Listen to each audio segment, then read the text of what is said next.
민주당의 김의겸 의원은 이거 이재명 죽이기다라며 한동훈 장관을 비판했습니다. 들어보시죠. 이재명 죽이기를 위해서라면 검찰이 손을 대지 못할 곳이 없음을 보여줍니다. 욕설 외교, 굴욕 외교로 쏠린 국민의 관심을 야당 수사로 돌리고자 하는 윤석열, 한동훈의 저급한 국면 전환 전략에 국민들은 더 이상 속지 않습니다. 김의겸 의원의 주장은 이재명 죽이기 수사고 윤석열, 한동훈 대통령과 법무장관의 저급한 국면 전환 전략이다라고 주장했습니다. 정은혜 의원님, 김의겸 의원의 주장이 민주당 일각의 기류입니까? 네, 그렇게 생각하시는 분들이 좀 많이 계신 것 같습니다. 그리고 가장 중요한 것은 제가 이전에도 말씀을 드렸듯이 윤석열 대통령이 아마도 지금 지지율이 50%, 60%가 나왔다고 한다면 이렇게 무리하게 과도한 수사를 할 수 있을까? 그리고 이렇게 이재명 당대표라는 특정인에게만 그리고 당사자가 아닌 그 주변에 이렇게 막대한 수사를 할 수 있을까라는 의문이 듭니다. 지금 이번에도 보면 이재명 당시 성남시장이 청탁의 대가를 받은 것이 아니냐 이런 의혹이 있는데요. 실제로 그 홍준표 경남지사 같은 경우도 당시에 경남FC에 5억 원을 후원한 기업의 대표와 이제 사진을 찍은 적도 있습니다. 굉장히 적극 행정을 한 거거든요. 그리고 적극적으로 그 지역에 광고를 유치하고 또 축구단에 또 어떤 광고를 유치하는 과정 속에서 국민들의 세금이 절감되고 그리고 특히 성남FC로 인해 투자한 기업들에 있어서 그 성남시에 있어서의 지방세를 또 늘어날 수 있게 되었고요. 시민들의 세금이 절감이 됐습니다. 그리고 당시에 그 20년 넘게 방치되어 있던 그 부지였던 거죠. 그래서 성남시 정자동의 그 병원 부지를 정비하고 기업의 유치와 또 일자리를 창출했던 저는 어떻게 보면 업적 중에 하나일까 아닐까라는 생각이 드는데 이 부분에 있어서 그 다른 후원한 기업들까지 이렇게 조사를 하는 것이 옳은 것이냐라는 생각이 듭니다.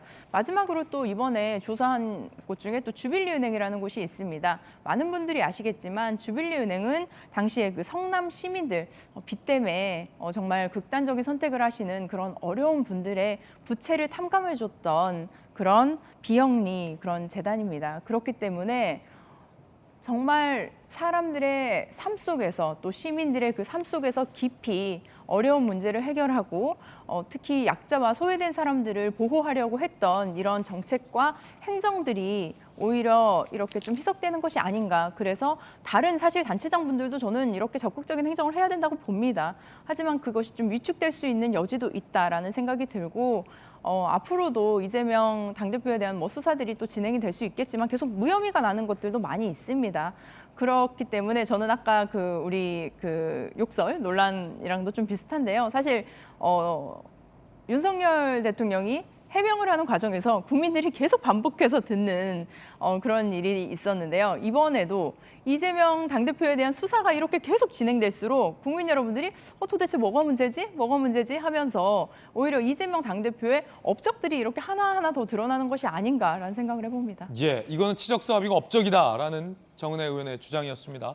그러면서 김의겸 의원은 한동훈 장관을 통해서 이 저급한 국면 전환 전략을 짜서 이러는 거 아니냐라는 의혹 제기했습니다. 박정호 의원님, 그러니까 한동훈 장관 이렇게 보고 있다가 이 국면이 불리한데 하니까 검찰에 전화해서 네이버랑 차병원도 압수수색해. 그런 거죠? 빨리. 그런 거죠.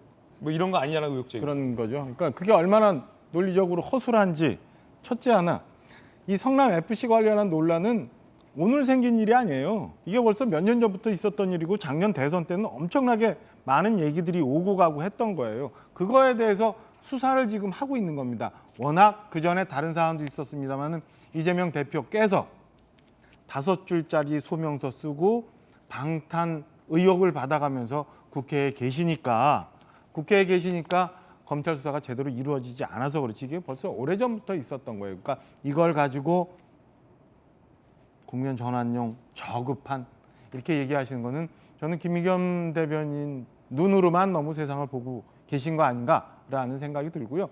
그다음에 앞서 논란이 있었습니다마는 아니 사실관계가 나와야죠. 소위 말하는 우리가 말하는 팩트가 나와야지. 그다음에 판단을 할 수 있는 거잖아요. 지금 수사 잘못돼 왔던 거, 여태까지 부실 수사된 거에 대해서 새로운 내용들이 막 나오고 있으니까 당연히 수사 받아야 되는 거고, 그거에 대해서 사실관계를 규명해서 잘못된 부분이, 설령 그게 야당 대표라도 잘못된 부분이 있으면은 법의 책임을 물어야 되는 게 맞지. 야당 대표는 그러면 김의겸 의원이 주장하는 것처럼 그냥 다 덮고 가요?